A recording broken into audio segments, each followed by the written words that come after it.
Hey, Pastor Scott here with the Daily Word. We're looking today at Matthew 26 as we continue on in our and just focusing on the cross and what that moment in time brought us and what that means for us. Jesus is having the Last Supper with his disciples here and really setting up what is communion for us, what is the Lord's Supper for us. And so in this particular passage, he's telling us it's complete. I've completed it. It's done. Everything's done for you. Verse 28, right after he gave them the bread and they ate that, he gives them the cup and he says, "This is my blood that seals the new covenant. It will be poured out for many for the complete forgiveness of sins." Sometimes it's hard to fathom that Jesus completely forgives us of everything, that he already did it way back 2,000 plus years ago, and that my sins are all forgiven.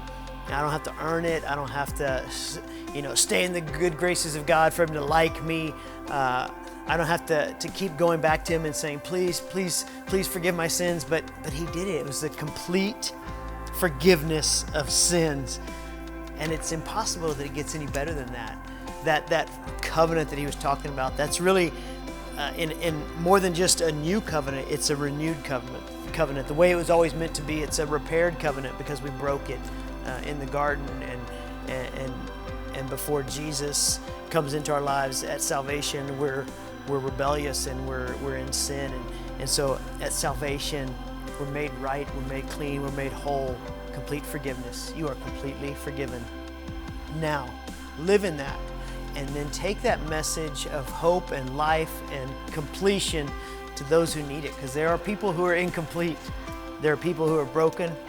There are people who are lost and deceived, and they need the message that you have in your heart, in your soul, that is your story, to be shared with them, and then you take them on that journey towards Jesus so they can live in the complete forgiveness of sins.